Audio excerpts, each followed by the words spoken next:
ದಿಕ್ ತಪ್ಪಿಸ್ತಕ್ಕಂಥ ಕೆಲಸ ಬೇಡ.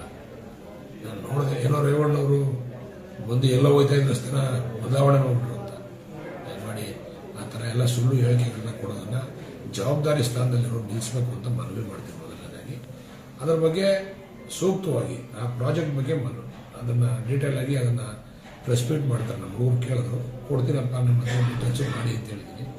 ಅದು ಸಿದ್ದರಾಮಯ್ಯನವ್ರ ಕಾಲದಲ್ಲಿ ಪ್ರಾರಂಭ ಆಗಿದ್ದಂಥ ಪ್ರಾಜೆಕ್ಟ್. ಮಹದೇವಪ್ಪನವರು PWD ಮಿನಿಸ್ಟರ್ ಆಗಿದ್ದರು. ಅವಾಗ ಸಿದ್ದರಾಮಯ್ಯನವರು ಬಂದು ಶಂಕುಸ್ಥಾಪನೆ ಕೂಡ ನೆರವೇರಿಸಿದ್ರು ಆ ರಸ್ತೆಗೆ. 5 ವರ್ಷದಲ್ಲಿ ಅದು ಬೆಳವಣಿಗೆ ಕಾಣಲಿಲ್ಲ. ಕಾರಣ ಏನಂದ್ರೆ ಲ್ಯಾಂಡ್ ಅಕ್ವಿಷನ್ ಆಗಿದೆ, ಕೆಲಸ ಮಾಡೋಕ್ಕಾಗಲ್ಲ. ಈಗ ಸಂಪೂರ್ಣವಾಗಿ ಲ್ಯಾಂಡ್ ಅಕ್ವಿಷನ್ ಕೆಲಸ ಮುಗಿಸ್ಬಿಟ್ಟಿದ್ದೀನಿ ನಾನು. ಆಮೇಲೆ ಸಭೆ ಮಾಡಬೇಕು ಅಂತ ಹೇಳವ್ರೆ. ನಾನು ಪ್ರತಿ ತಿಂಗಳು ಸಭೆ ಮಾಡ್ತಾ ಇದ್ದೀನಿ.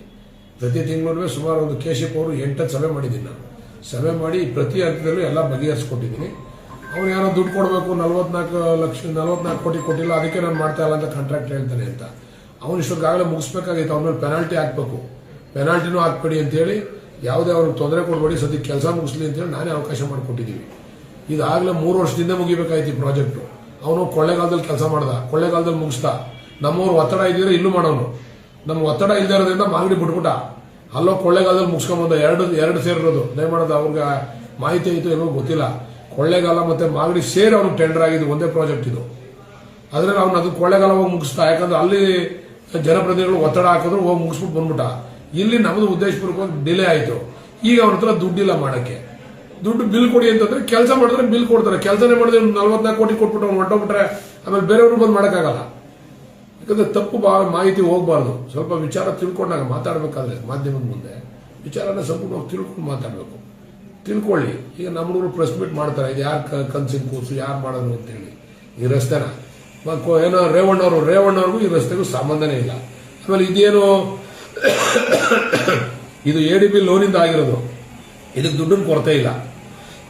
ಏಷ್ಯನ್ ಡೆವಲಪ್ಮೆಂಟ್ ಬ್ಯಾಂಕ್ ಇವತ್ತೇನು ನಮ್ಮ KCP 4 ನನಗೆ ಹೇಳಿದ್ನಲ್ಲ, ಹೊಸಪೇಟೆಯಿಂದ ವೀರೇಗೌಡನ ದೊಡ್ಡಿ ಲಕ್ಷ್ಮೀಪುರದ ಮುಖಾಂತರ ಇದಕ್ಕೆ ರಾಮನಗರ ಮತ್ತೆ ಕನಕಪುರಕ್ಕೆ ಹೋಗ್ತಕ್ಕಂಥ ರಸ್ತೆ ನಾವೀಗೇನು 4ನೇ ಹಂತದಲ್ಲಿ KCP ತಗೊಂಡಿದೀವಲ್ಲ, ಅದೇ ತರ ಏಷ್ಯನ್ ಡೆವಲಪ್ಮೆಂಟ್ ಬ್ಯಾಂಕ್ ಅವರು ಲೋನ್ ಕೊಟ್ಟಿರ್ತಕ್ಕಂಥದ್ದು. ಇದಕ್ಕೆ ದುಡ್ಡಿನ ಕೊರತೆ ಇಲ್ಲ.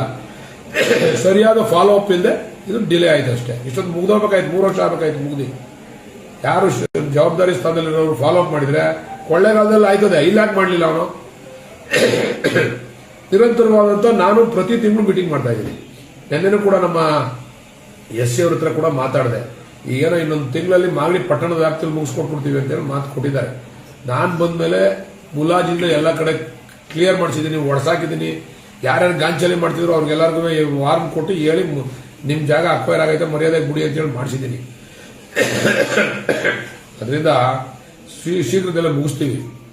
ಬಿಜೆಪಿಯವರೇ ಈ ಕೆಲಸ ಮುಗಿಸ್ಬಿಟ್ಟಿದ್ರೆ ಇವತ್ತು ಮಾಸ್ಕ್ ಕೊಡುವಂತ ಪ್ರಯತ್ನ ಆಯ್ತಿರಲಿಲ್ಲ. ಇವತ್ತು ಅವರೇ ಪಾಪ ಅವರೇ ಮಾಡಿದ್ರೆ ಕೆಲಸನ ಅವರೇ ಮಾಸ್ಕ್ ಅವ್ರು ಹೇಳ್ತಾರೆ. ಅಶ್ವಥ್ ನಾರಾಯಣ ಅವರು ನಾವು ಅಂತ ಹೇಳಿದ್ರೆ ಅಶ್ವಥ್ ನಾರಾಯಣ ಅವರು ಉಸ್ತುವಾರಿ ಸಚಿವರಾಗಿದ್ದಾಗ 4 ಮೀಟಿಂಗ್ ಮಾಡಿ ಮುಚ್ಚಿಕೊಂಡು ಮುಗಿಸ ಈ ಕೆಲಸನ ಬೇಗ ಆಗಿದ್ರೆ ಇವತ್ತು ಮಾಸ್ಕ್ ಕೊಡೋ ಅವಶ್ಯಕತೆ ಇರ್ತಿರಲಿಲ್ಲ. ಇನ್ನೊಂದು ತಿಂಗಳು ತಡ್ಕೊಳಕ್ಕೆ ಹೇಳಿ ಮಾಸ್ಕ್ ಕೊಡೋ ಅವಶ್ಯಕತೆ ಇಲ್ಲ, ಕೆಲಸ ಮುಗಿಸ್ಕೊಂಡು